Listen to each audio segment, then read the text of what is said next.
आप सभी को मेरा नमस्कार।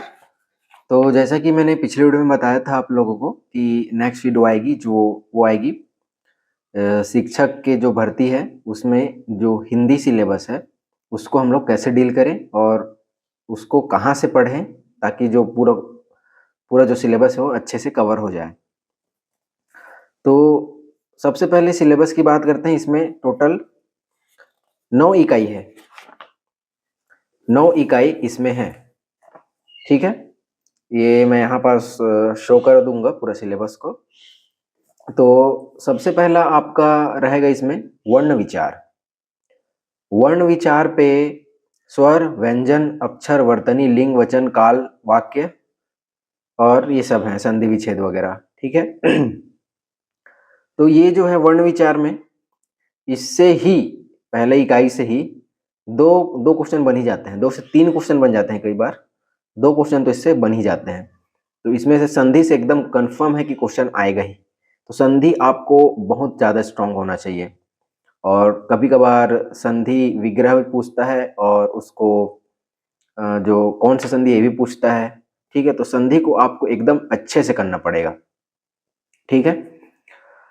और देखिए इकाई 2 में, इकाई 1 में तो है संधि से क्वेश्चन आना ही है, एकदम कंफर्म है, उसको तो आप छोड़ नहीं सकते। और उसी प्रकार इकाई 2 में बात करें शब्द विचार वाले में, तो इसमें है समास का और उसके भेद।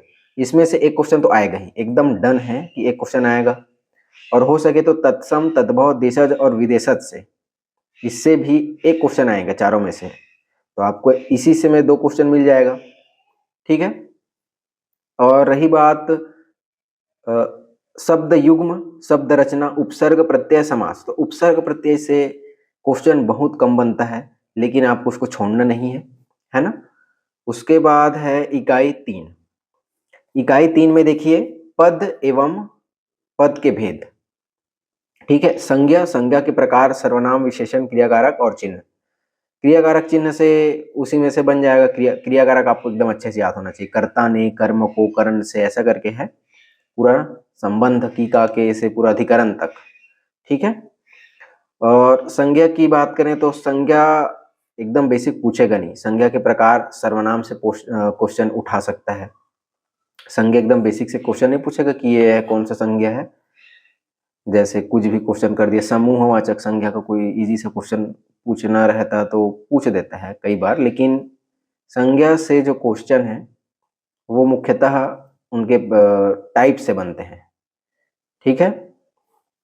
और है इकाई 4 वाक्य के परिचय, वाक्य परिचय। तो वाक्य क्या है, वाक्य के भेद। इसको अच्छे से पढ़ के छोटा छोटा शॉर्ट नोट बना दीजिएगा। जैसे मैंने टेलीग्राम पे सीडीपी का नोट बनाया तो ऐसे इसके लिए 1 वर्ड नोट बना दीजिए। इसको एकदम आपको डीप पढ़ने की जरूरत नहीं पड़ेगी। ठीक है। अब आते हैं आपका इकाई 5 विराम चिन्ह। विराम चिन्ह से क्वेश्चन बनेगा तो आप आसानी से बना लेंगे। आपको बेसिक भी विराम चिन्ह को कोई नॉलेज होगा, है ना, तो उसको आप आसानी से उसको कंफर्म बना ही लेंगे। और अगर कुछ नॉलेज है भी नहीं तो पढ़ना पड़ेगा विराम चिन्ह के बारे में। कौन सा विराम चिन्ह कौन सा है, जैसे लाघव चिन्ह के बारे में कई बार पूछ देता है। उसके बाद देखिए रचना, मुहावरे एवं लोकोक्तियां। अब मुहावरे की बात करें, लोकोक्तियां की बात करें, ये कितना पढ़ोगे इसको, इसको कितना जितना भी पढ़ोगे उतना आपको नया मुहावरा, नया लोकोक्तियां मिलते ही जाएगा, ऐसा है। तो इसको जितना अधिक हो सके उतना पढ़ो, जितना हो सके उतना करो। इस पे एकदम ज्यादा बर्डन देने की नहीं। कई बार एकदम छोटा सा पूछ देगा, उसको सब बना लेंगे। और कई बार ऐसा मुहावरा उठाएगा उसमें ऑप्शन भी ऐसे देगा कि उस ऑप्शन को देख के लगे कि ये भी ऑप्शन है, ये भी ऑप्शन है, ये भी ऑप्शन है, और ये तो है ही नहीं। मतलब 3 ऑप्शन भी कंफ्यूज कर देगा आपको। तो फिर ऐसे तो मुहावरे और लोकोक्तियों को जितना ज़्यादा आप सोर्स से पढ़ सको, कहीं से भी पढ़ सको, एक बुक पढ़े उसके बाद दूसरा बुक को भी खत्म कर दो, ठीक है। लेकिन ज़्यादातर ये मुहावरे लोकोक्तियाँ बन जाता है, बेसिक से पूछेगा वो। ज़्यादा मेहनत इस पे करने की ज़रूरत नहीं है लगता मेरे को।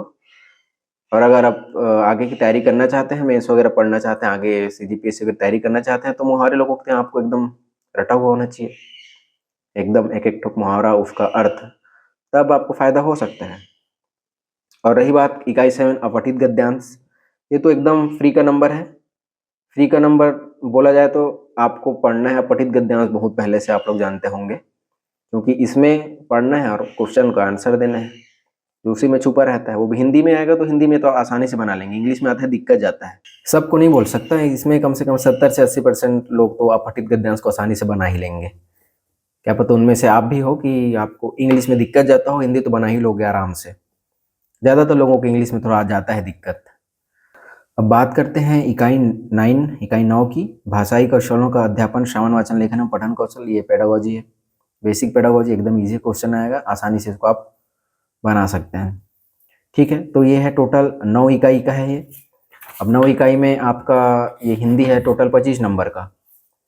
25 नंबर में डिवाइड करें तो इकाई 1, इकाई 2, इकाई 3, इकाई 4, इकाई 5 और इकाई 6, इकाई 7, इकाई 8 नहीं है क्या? 1 2 3 4 5 6 7, इधर 9 दे दिया, ये 8 इकाई होगा, इसमें 9 दे दिया है सिलेबस में, तो ये 8 ही इकाई है। ठीक है, तो ये 8 इकाई है, तो 8 इकाई में से ही क्वेश्चन बनेगा, इससे बाहर क्वेश्चन नहीं बनेगा हिंदी में। ठीक है, तो आप आसानी से इसको बना सकते हैं, अटेम्प्ट कर सकते हैं।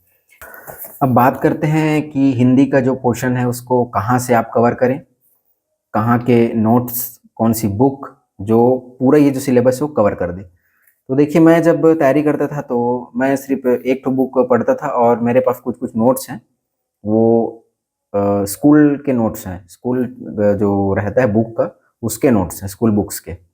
तो वो उसका जो पीडीएफ है मैं आपको टेलीग्राम चैनल में प्रोवाइड करा दूंगा, आप टेलीग्राम चैनल ज्वाइन कर लीजिएगा। ठीक है, वहाँ मैं जो मेरे नोट्स थे बेसिक, जो मैं मेंस के टाइम पढ़ता था, ये वाला जो बुक है, ये वाला विनय कुमार पाठक की बुक है, तो ये बुक जो है भरपूर है, पूरा कंप्लीट हो जाएगा आपका सिलेबस। इसमें एक्स्ट्रा भी है, आपको सिलेबस वाइज इसमें पढ़ना पड़ेगा। बहुत अच्छी बुक है, बहुत सारे मुहावरे, लोकोक्तियाँ इसमें सब कवर हो जाते हैं। तो इसको आपको पूरा पढ़ने की ज़रूरत, अगर आपको आगे तैयारी करना है तो आपको पूरा पढ़ ले, कोई प्रॉब्लम नहीं है, आपका हिंदी बहुत स्ट्रांग हो जाएगा। और बात करते हैं, ठीक है, इतना। उसके बाद क्वेश्चन प्रैक्टिस की, क्वेश्चन प्रैक्टिस करने के लिए आप जो है, इसमें क्वेश्चन प्रैक्टिस करने का ऑप्शन नहीं दिया है। अगर आप क्वेश्चन प्रैक्टिस करना चाहते हैं तो लूसेंट का जो वो है उससे हिंदी प्रैक्टिस कर सकते हैं, उसमें पूरा 1 वर्ड दिया हुआ है। साथ में अगर ये बुक पसंद नहीं है तो आप लूसेंट का भी बुक आराम से हिंदी के लिए पढ़ सकते हैं। उसमें आपको ऑब्जेक्टिव सॉल्व करने का पीछे दिया हुआ, जैसे आप पढ़ेंगे उसके बाद ऑब्जेक्टिव आप आगे जाके सॉल्व कर सकते हैं। तो मुझे नहीं लगता लेकिन इतना ज़्यादा उसको में डीप जाके तैयारी करना पड़ेगा हिंदी के लिए, क्योंकि हिंदी का जो क्वेश्चन आएगा वो मुख्यतः जो 25 क्वेश्चन में 15 क्वेश्चन एकदम बेसिक से उठाएगा, बाकी जो बचे 10 क्वेश्चन को वो देता है इधर उधर से थोड़ा। ठीक है, वो भी अगर आप पढ़ोगे तो बना डालोगे। ठीक है, तो टेलीग्राम चैनल से जुड़ जाइए, उसमें मैं इसका जो सिलेबस है हिंदी का, और जो मेरे पास नोट्स था वो बुक के फोटोकॉपी में है मेरे पास, उसको मैं पीडीएफ बना के ग्रुप में डाल दूंगा टेलीग्राम पे, वहाँ से आप उसको पढ़ सकते हैं प्रिंट आउट निकलवा के। ठीक है, तो ठीक है, मिलते हैं अगले वीडियो पे। मैं अगला टॉपिक पे लाऊंगा वीडियो। अगला टॉपिक रहेगा आपका